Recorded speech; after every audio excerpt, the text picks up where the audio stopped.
High collision graphics! Somebody blew some shit up and this guy pulled a switch. Alright guys, welcome to a little project that I'm gonna do. I did a full LP of Sub-Terrania a while back. I thought I had played it through the hard mode, but when I went back and looked, I was actually playing it normal. Now, this game is so hard that normal mode feels like a hard mode, so I'm going to remedy that by playing it through hard mode now. It's kind of convenient because Dectilon's hard mode thread has showed up on SA, so I'm gonna, dump this in there. Anyway, it's time for our first mission briefing. Okay, so the story of Sub-Terrania is, it is a mining operation that is underground on an alien planet. And then we've had an alien attack on the mining facility, so we're gonna go in, check it out, figure out what's going on. We're gonna get some mission briefings from the satellite before every mission. They're gonna upgrade that, I guess, whenever available. Whatever, Anyway, let's get to our ship. Hell yeah, this guy is 90s as all hell.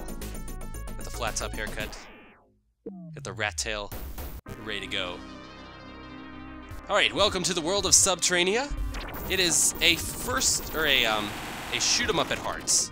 But it isn't traditional in the sense that it is a side-scroller or a horizontal scroller, vertical scroller, whatever.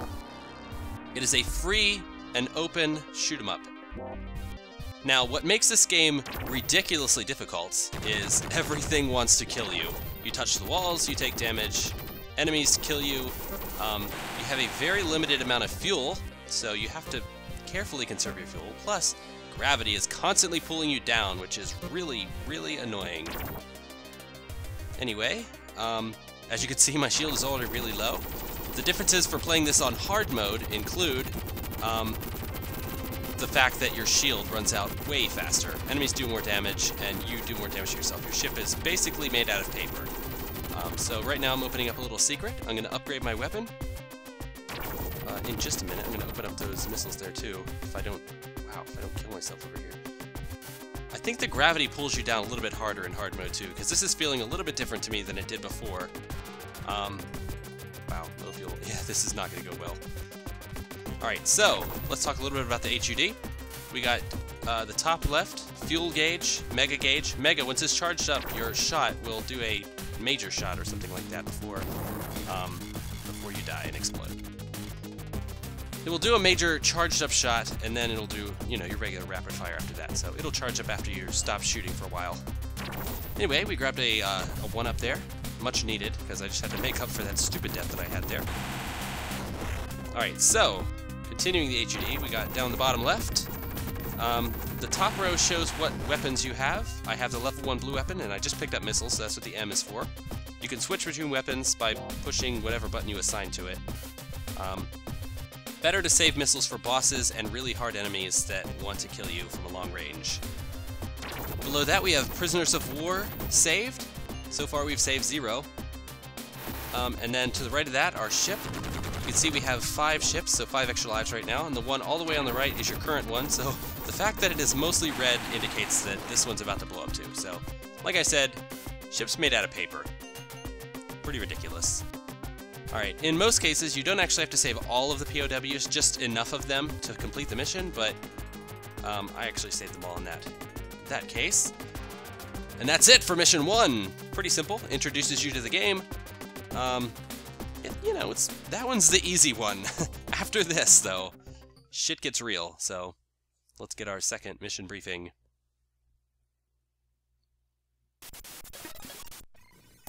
Alright, as you can see, this cave is a relatively large open area. And we start dead center.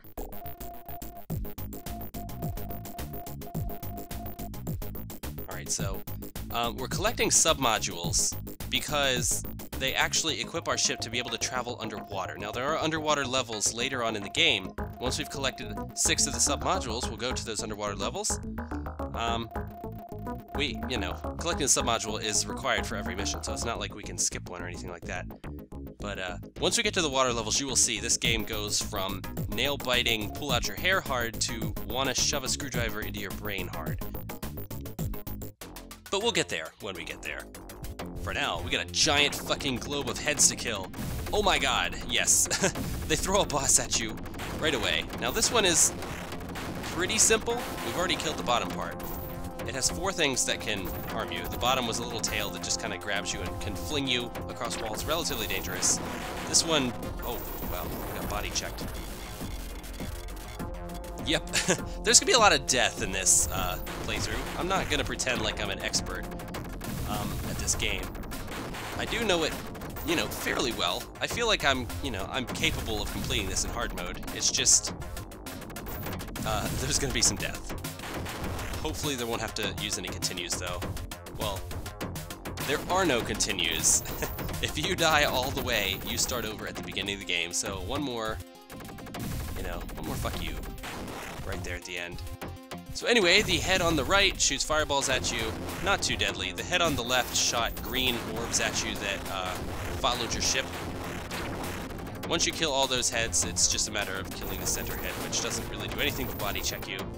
And that's still pretty dangerous in its own right. Alright, you're mine, sucker. Yep, there you go. Boss defeated! We can collect our sub-module and get the hell out of here. Now those rails, you can actually get on them and ride them. It's pretty cool. Come on guys, get in here. There we go, alright. So, but, you know, I'm not gonna ride it right now. I'm just gonna blast the hell out of this door. I could just end the mission right now, but what I want to do is try and collect some pickups where it's simple, but sometimes picking up a pickup, you have to weigh out the risks. Like, is it worth it to waste all this fuel, possibly bump into the wall a bunch of times, whatever. I'm gonna try and ride on the rail here. Come on, Sub-Terrania, there we go.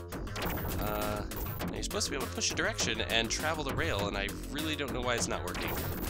What the fuck ever. Let's just get these missiles. We are so gonna die. Is it worth it, everyone? For 10 missiles? I say it is.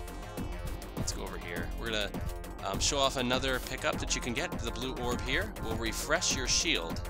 I didn't talk about the orange orb, but it was pretty obvious what it was doing. It was refilling my fuel. Those become way more sparse later on in the game. Alright, so fresh and anew with the shield, or confidence of a new shield, we'll just bust on in here and grab this extra life. I thought it was missiles. Turned out to be an extra life, which is even better because now I made up for that stupid death I had earlier. We are 1 for 1, making up for our stupid deaths in every level so far. Anyway, that's it. There's a secret area we didn't grab over there, but honestly, it's not really worth it. That little enemy there will fuck your shit up pretty handily. Alright, mission 3, let's get this going.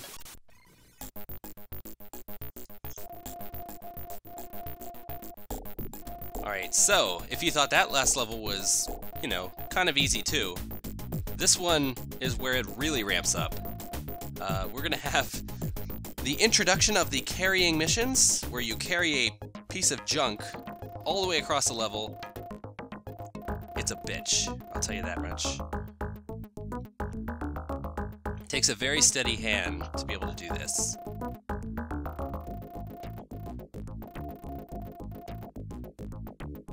Yes, we have to blow up the alien housing over there. Apparently the aliens have moved in, and they are claiming the mine for their own. Those goddamn squatters. I can't believe them. So there we are. We have all of our objectives. Let's get to this. One thing I really like about Sub-Terrania is the environments. They're really cool, pretty detailed when you look at the walls. I mean, as detailed as you can get for a Sega Genesis. So anyway, we've picked up our mirror. You can't really tell from watching this, but if you play this game, you'll know that the mirror adds so much extra weight to your ship that the gravity affects you horribly. If you bounce anything that you're carrying into the wall, your entire ship explodes. And yeah, so that's that. When you pick up something, it shows up in the weapons row down at the bottom left. And basically you just have to switch to it to drop it wherever you want to drop it. Now don't drop it where you don't want to drop it, because that'll fail the whole mission and you have to start over. Oh, I was successful in saving that fuel to the end. Sometimes you come down here and you have to grab that fuel at the very beginning. Be careful killing this guy, you don't blow up that fuel thing over there.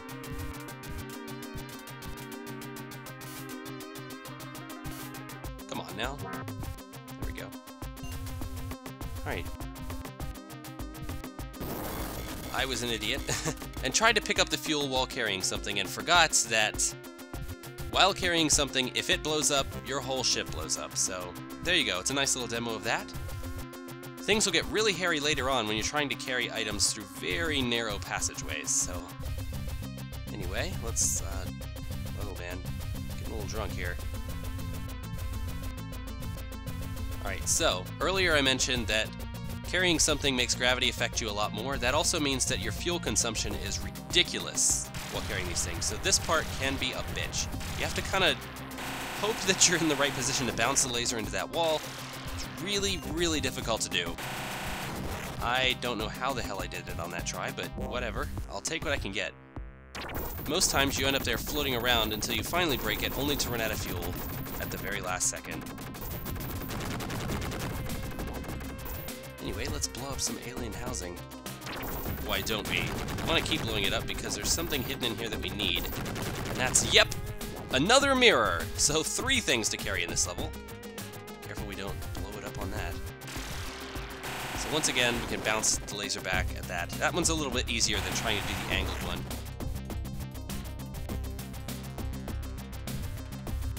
Alright, be careful when you shoot these, this enemy here that you don't blow up your POWs. You can actually kill them if you shoot them.